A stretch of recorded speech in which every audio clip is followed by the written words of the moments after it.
अरे ना जाने गायत्री, ये टीवी को क्या हो गया है, अचानक चलते चलते बंद हो गया। हाँ जी, रामायण का कितना अच्छा दृश्य चल रहा था टीवी में। बेटा तो अपने दफ्तर गया है, वो होता तो वो सुधार देता टीवी को। ना जाने क्या हो गया इस टीवी को। बहू भी बाजार गई हुई है। दादाजी, दादी जी, आप लोग क्यों परेशान हैं? क्या हो गया मुझे बताइए। अरे क्या बताएं चिंटू बेटा, देखो ना हम लोग टीवी में रामायण देख रहे थे, लेकिन ये टीवी चलते चलते अचानक बंद हो गई। अच्छा, तो आप लोगों को रामायण देखनी है? हाँ बेटा, तुम ठीक कर सकते हो इस टीवी को। कर तो सकता था दादाजी, लेकिन इस टीवी तक तो मेरा हाथ ही नहीं पुरेगा। लेकिन एक आइडिया है, यदि आप लोगों को रामायण देखना है तो चलिए हमारे कमरे में, हम मजे से बैठकर रामायण देखेंगे। वैसे भी यहाँ कितनी गर्मी हो रखी है दादाजी, हमारे कमरे में बैठकर हम एसी ऑन करेंगे और रामायण देखेंगे। अरे नहीं चिंटू बेटा, तुम्हारी मम्मी आएगी तो बेकार में ही गुस्सा करेगी। नहीं दादी, मम्मी क्यों गुस्सा करेगी, आप चलिए ना। नहीं बेटा रहने दे, नहीं जाते हम। हाँ चिंटू बेटा, हम कल देख लेंगे रामायण। दादाजी, यदि आप नहीं चलोगे हमारे कमरे में तो मैं आपसे कट्टी हो जाऊंगा। जाओ, मुझे आप लोगों से बात नहीं करनी है। अरे चिंटू बेटा, नाराज क्यों होते हो? चलो हम तुम्हारे कमरे में ही बैठकर रामायण देखेंगे। ये हुई ना बात दादी जी, चलिए चलिए। चिंटू बेटा टीवी चालू करो ना, रामायण देखनी है हमें। अरे दादी, मुझे समझ में नहीं आ रहा है, ये आज कंप्यूटर सिस्टम को क्या हो गया? अरे अच्छा हो गया मम्मी जो आप आ गए। देखिए ना, दादा दादी जी को रामायण देखनी है, लेकिन ये कंप्यूटर सिस्टम तो आज मुझसे ऑन ही नहीं हो रहा है। सामने की भी टीवी अचानक चलते चलते बंद हो गई। अरे ये क्या तरीका है मम्मी जी पापा जी? लगता है जब भी मैं बाहर जाती हूँ आप लोग मेरे कमरे में आकर बैठ जाते हैं। इस घर में तो जैसे प्राइवेसी नाम की चीज ही नहीं रह गई है। जिसे देखो जब देखो बस मुंह उठाए कमरे में ही चला आता है। लगता है आप लोगों को एसी का मजा लेना होता है, इसलिए ले दे के मेरे कमरे में ही आ जाते हैं आप लोग। मम्मी, दादाजी और दादी जी को मैं कमरे में लेकर आया हूँ, क्योंकि सामने वाली टीवी चलते चलते बंद हो गई थी और इन्हें रामायण देखनी थी, इसलिए मैं लेकर आया हूँ। आप इस तरह से बात मत कीजिए मम्मी दादाजी दादी जी से। तू अपना मुंह बंद कर चिंटू, लगता है तू तमीज भूल गया है। जब बड़े लोग बात करते हो ना तो बच्चों को बीच में नहीं बोलनी चाहिए। एकदम मुंह बंद करके खड़े रहे, वरना लगाऊंगी एक लपड़। अरे मैं तो कहती हूँ मम्मी जी, यदि आप लोगों को एसी का इतना ही चस्का लगा हुआ है तो अपने कमरे में एसी क्यों नहीं लगवा सकते? मैं तो आप लोगों की ऐसी हरकत से ना तंग आ गई हूँ। मैं आज ही विनोद जी से कहूंगी कि वो हमारे लिए कहीं अलग घर देख ले, क्योंकि यहाँ तो प्राइवेसी नाम की कोई चीज ही नहीं है। बहू, मेरा ना सही पर कम से कम अपने ससुर जी का तो थोड़ा लिहाज कर लो। अरे बोलने से पहले बहू जरा तो सोच समझ लिया करो, तुम्हें अपने ससुर जी से ऐसे शब्दों में बात नहीं करनी चाहिए। वो तो हम लोगों को रामायण देखनी थी और चिंटू हमें यहाँ लेकर आ गया, इसलिए हम आ गए थे, वरना हम कभी ऐसे आते नहीं है तुम्हारे कमरे में। मैं अपना अपमान तो सही लेती हूँ, लेकिन मैं इनका अपमान हरगिज नहीं सहूंगी। अपने ससुर जी से ना इज्जत से बात करनी चाहिए, क्योंकि उनका बाहर कितना सम्मान होता है और उनका बेटा भी उनका कितना सम्मान करता है, और तुम बहू होकर अपने ससुर जी से ऐसे अपमान भरे शब्दों में बात कर रही हो। तुम्हारे ससुर जी भी सरकारी नौकरी में रह चुके हैं, बाहर जाकर देखो कितना मान सम्मान होता है उनका, और उनकी बहू उनसे ऐसे शब्दों में बात करे। बताओ इस उम्र में ये कैसे बर्दाश्त करेंगे हम लोग? और दूसरी बात रही एसी की, तो इन्होंने जीवन भर इतना कमाया है ना कि एसी वगैरह ये कोई बहुत बड़ी चीज नहीं है, हम लोग आसानी से लगवा सकते हैं। जब आप लोगों के लिए इतनी बड़ी बात नहीं है तो लगवाते क्यों नहीं हो? क्यों मेरे कमरे में आ जाते हो बार बार? आप अपने कमरे में लगवाइए एसी, फिर देखिए मैं कभी आपके कमरे की किसी भी चीज में अपना अधिकार नहीं जमाऊंगी। लेकिन हाँ, इस कमरे में जो भी ऐशो आराम की चीजें है ना, वो सब मेरे पति की कमाई से खरीदी हुई है। यहाँ तो मैं अपना पूरा हक जताऊंगी। तुम्हारे ससुर जी की तनख्वाह इतनी थी कि ऐशो आराम की चीजें घर में लगाना कोई बड़ी बात नहीं थी, लेकिन हमने हमेशा अपने बच्चों के भविष्य के बारे में सोचा, अपने बच्चों की सुख सुविधाओं के बारे में सोचा, इसलिए हमने कभी अपनी सुख सुविधाओं को महत्व नहीं दिया। और आज ये तुम जो अपने कमरे पर इतना कर रही हो ना, ये भी तुम्हारे ससुर जी ने पाई पाई जोड़ कर ही बनाया है। मम्मी जी, बेकार में बात को मत बढ़ाइए, मैंने इतना कुछ नहीं कहा है आपसे जितना आप बातों को खींच रही हैं। मैंने बस आप लोगों से इतना कहा है कि यदि आपको एसी में बैठकर रामायण देखने का शौक है तो अपने कमरे में एसी लगवा लीजिए। इस कमरे के एसी या दूसरी किसी भी सुख सुविधाओं की चीजों में सिर्फ और सिर्फ मेरा अधिकार है, क्योंकि ये सारी चीजें मेरे पति की कमाई से लगाई गई है। अरे जाने दो ना गायत्री, चलो हम अपने कमरे में चलते हैं। नहीं जी, ये आपका इतना अपमान करे ये मैं कभी बर्दाश्त नहीं कर पाऊंगी। अरे हमारा बेटा हमें कितना मान सम्मान देता है, हमारी कितनी परवाह करता है, और ये बहू जब देखो तब हमें नीचे ही दिखाती रहती है। मैं इतने दिनों से अपना अपमान तो सहते रही, लेकिन ये आपका इस तरह से अपमान करे मैं कदापि बर्दाश्त नहीं करूंगी जी। और क्या कहा बहू तुमने कि इस कमरे की सारी चीजें तुम्हारे पति की कमाई की है, लेकिन ये मत भूलो बहू कि ये घर ना तुम्हारे पति से पहले मेरे पति का है। और दूसरी बात, जिस पति की कमाई पर तुम इतनी अकड़ रही हो ना, ये मत भूलो वो तुम्हारे पति से पहले मेरा बेटा है। हाँ जानती हूँ ना मम्मी जी, अच्छे से जानती हूँ, वो आपका ही बेटा है, इसीलिए तो पूरे समय आप उन्हें अपने पल्लू से बांधने की कोशिश करते रहते हो।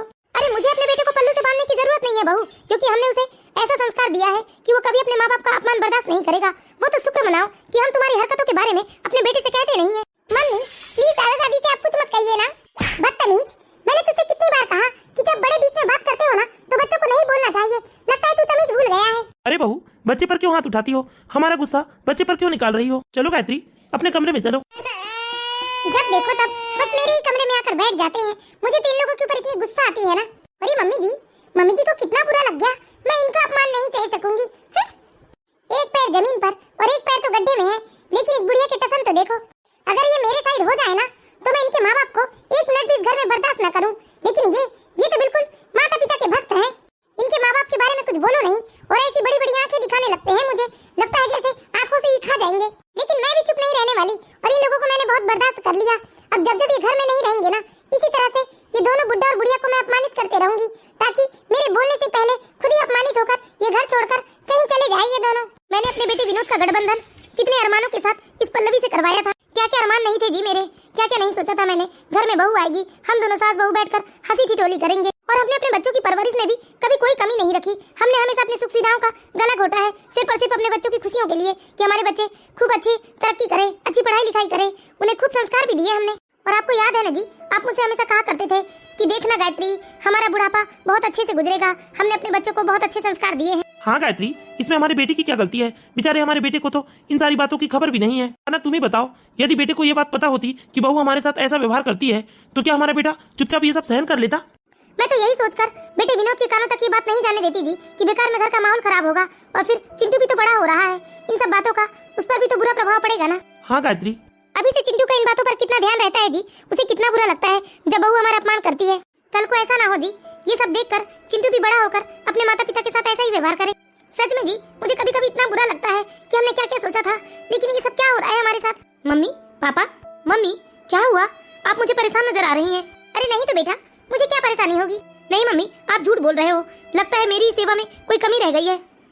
अरे बेटा, तेरी बहन की याद आ गई मुझे आज, इसलिए बस आंखें भर आई थी। मम्मी, आप तो जानते ही हो ना, आपकी आंखों में मैं आंसू बिल्कुल बर्दाश्त नहीं कर सकता। यदि आपको दीदी की याद आ रही है तो चलिए मैं भी दीदी को फोन करता हूँ, कल ही दीदी आपसे मिलने आ जाएंगी। अरे नहीं बेटा, रानी के बच्चों के पेपर चल रहे हैं, वो अभी नहीं आ सकती। मम्मी, अगर दीदी नहीं आ सकती तो मैं आप लोगों को लेकर चलता हूँ, लेकिन प्लीज आप रोइए मत। मम्मी, आपके चेहरे में मुस्कुराहट तो मेरी सबसे बड़ी ताकत है।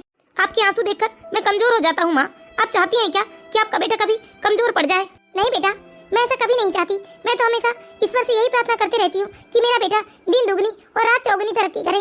आप मुझसे प्रॉमिस कीजिए मम्मी कि आप कभी नहीं रोएंगी। हाँ मेरा बच्चा, मैं कभी नहीं रोऊंगी, ठीक है? अब चल तू भी हंस दे। अरे अब तू खुद पिता हो गया है बेटा, लेकिन अभी भी बच्चों जैसा लाड लड़ाता है मुझसे। हाँ मम्मी, मैं पिता जरूर बन गया हूँ, लेकिन मैं अभी भी आपका बच्चा हूँ। हाँ बेटा, बच्चे चाहे कितने भी बड़े क्यों ना हो जाए, वो तो माता पिता के लिए हमेशा बच्चे ही रहते हैं। ठीक है मम्मी, मैं अभी फ्रेश होकर आता हूँ, फिर हम सब साथ में बैठकर खाना खाएंगे। अरे उन बुढ़िया बुड्ढे से इनको ऐसा क्या मोह है कि ऑफिस से आएंगे तो पहले अपने माँ बाप के कमरे में जाएंगे, अगर ऑफिस के लिए निकलेंगे तब भी पहले माँ बाप के पैर छूकर जाएंगे। मुझे तो लगता है इनके जीवन में अपनी पत्नी के लिए कोई जगह ही नहीं है। मेरी शादी ना मेरे मम्मी पापा ने बहुत गलत आदमी से करवा दी है। मैं हमेशा से यही सोचती थी कि मैं कितनी खूबसूरत हूँ, वेल मेंटेन हूँ। जब मेरी शादी हो जाएगी तो मेरा पति मेरी ही बात मानेगा और मेरे कहे अनुसार ही चलेगा, लेकिन यहाँ तो सब कुछ उल्टा ही हो गया। मेरे रूप रंग का जादू विनोद जी पर नहीं चल पाया। Hey hi Pallavi, how was the day? Was a very good day for me, क्योंकि आज मैं दिन भर आपके मम्मी पापा के साथ बैठकर रामायण देखती रही। ये जानकर बहुत खुशी होती है पल्लवी कि तुम मेरे मम्मी पापा के साथ रह रहकर बहुत ही धार्मिक होते जा रही हो। हाँ जी, मैं दिन भर करूँ भी तो क्या, जो मम्मी पापा देखते हैं टीवी में मैं भी उन्हीं के साथ वही देखने लगती हूँ। अच्छा पल्लवी, बहुत जोर की भूख लगी है, चलो जल्दी से तुम खाना लगा दो, बस मम्मी पापा भी आ ही रहे हैं कमरे से। ठीक है जी, चलिए आप। ये तो ऐसे आके मुझसे पूछते हैं रोज दिन कैसा गया मेरा दिन, जैसे मैं अपनी मर्जी मुताबिक जीने के लिए अकेली बैठी हूँ घर में। अरे इन्हें कैसे बताऊँ मैं कि इनके बूढ़े माँ बाप ने मेरे नाक में दम कर रखा है। जल्दी आओ पल्लवी, भूख लगी है बहुत जोर की। आ रही हूँ जी। अरे मम्मी जी, आप क्यों खड़े हैं, आप भी बैठिए ना। अरे चिंटू कहाँ गया है पल्लवी? मैं जब से ऑफिस से आया हूँ तब से ये कहीं नजर नहीं आ रहा है। मालूम नहीं जी, हो सकता है अपने कमरे में होमवर्क कर रहा होगा। मैं आवाज लगाता हूँ, चिंटू, चिंटू बेटा। अरे चिंटू बेटा, बैठो यहाँ, खाना खा लो तुम भी। नहीं पापा, नहीं खाना है मुझे खाना। अरे बेटा, आपको क्या हो गया, आप क्यों गुस्सा कर रहे हो? हाँ चिंटू बेटा, बैठकर खाना खाओ तुम सबके साथ। मैंने क्या दिया था आपको, क्या समझ में नहीं आ रहा है? नहीं खाना है मतलब नहीं खाना है। अरे इसे क्या हो गया, तुम खाना निकालो पल्लवी, मैं लाता हूँ इसे समझाकर। अरे रहने दीजिए जी, उसका गुस्सा शांत हो जाएगा तो वो खुद ही आकर खाना खा लेगा। नहीं पल्लवी, ये अच्छी बात नहीं है, मैं भी आता हूँ, तुम खाना निकालो। मेरे बेटे पर ना किसी की बुरी संगति का असर हो गया है लगता है। अरे चिंटू बेटा, क्या हो गया, किस बात पर तुम्हें इतना गुस्सा आ रहा है? क्या तुम अपने पापा से भी नहीं कहोगे? अच्छा एक बात बताइए पापा, क्या आप अपने मम्मी पापा से प्यार नहीं करते हो? अरे ऐसा क्यों बोल रहे हो बेटा? मैं दुनिया में सबसे ज्यादा प्यार अपने माता पिता से करता हूँ, क्योंकि वो मेरे लिए भगवान से भी पहले आते हैं। उन्होंने खुद कष्ट सहकर हम भाई बहनों को सारी सुख सुविधाएं देकर इस काबिल बनाया है कि आज हम सब अपने पैरों पर खड़े हैं। लेकिन बेटा तुम ऐसा क्यों पूछ रहे हो? पापा अगर आप अपनी मम्मी पापा से प्यार करते हैं तो फिर आप मम्मी से कुछ कहते क्यों नहीं? मम्मी को डांटते क्यों नहीं पापा? क्यों बेटा, आपकी मम्मी ने क्या किया है? मैं आपकी मम्मी को क्यों डांटूं?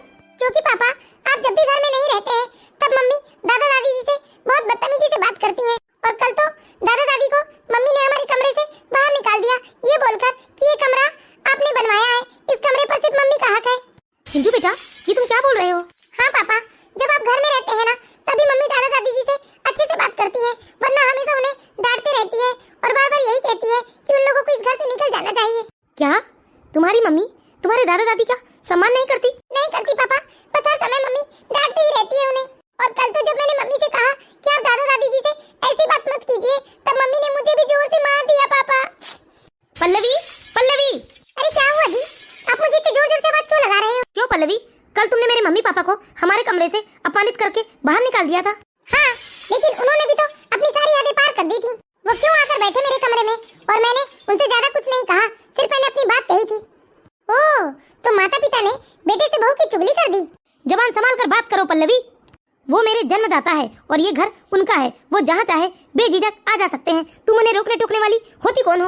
हम लोग उनके साथ रहते हैं, वो लोग हमारे साथ नहीं रहते।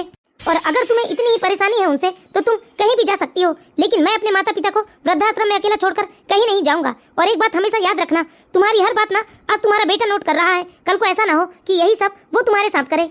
और ये भी मत भूलना पल्लवी, जो तुम आज मेरे बूढ़े माता पिता के साथ कर रही हो ना, इंसान को उसके बुरे कर्म सूद समेत वापस मिलते हैं। मैंने तुमसे शादी इसलिए नहीं की थी कि तुम मुझे मेरे माता पिता से दूर कर दो, बल्कि इसलिए की थी कि तुम मेरी ही तरह मेरे माता पिता का ख्याल रखकर इस वैवाहिक साझेदारी को बखूबी निभाओगी। मैंने तो यही सोचा था कि तुम अपनी सेवा भाव से मुझे उनके और पास ले आओगी। रहने दो बेटा, जो हुआ सो हुआ। तुम बहू की इस तरह से मत चिल्लाओ। मुझे माफ कर दीजिए विनोद जी, मुझसे बहुत बड़ी गलती हो गई। आज के बाद कभी भी मम्मी पापा के साथ बुरा बर्ताव नहीं करूंगी। और बेटा तुम भी अपनी माँ को माफ कर दो। नहीं, मैं हरगिज तुम्हें माफ नहीं करूंगा। अरे बेटा ऐसा मत बोलो, यदि सुबह का भूला शाम को घर वापस आ जाए तो उसे भूला नहीं कहते, इसलिए तुम बहू को माफ कर दो बेटा। बेटा हम लोग तो बस तुम्हारा सुखी संसार देखना चाहते हैं और कुछ नहीं। ठीक है माँ, मैं आपकी बात कभी नहीं टाल सकता। देख लो, मैं तुम्हें सिर्फ और सिर्फ अपने मम्मी पापा के लिए माफ कर रहा हूँ, वरना मैं आज ही तुमसे अपने सारे रिश्ते खत्म कर दिया होता। मम्मी पापा आप लोग भी मुझे माफ कर दीजिए।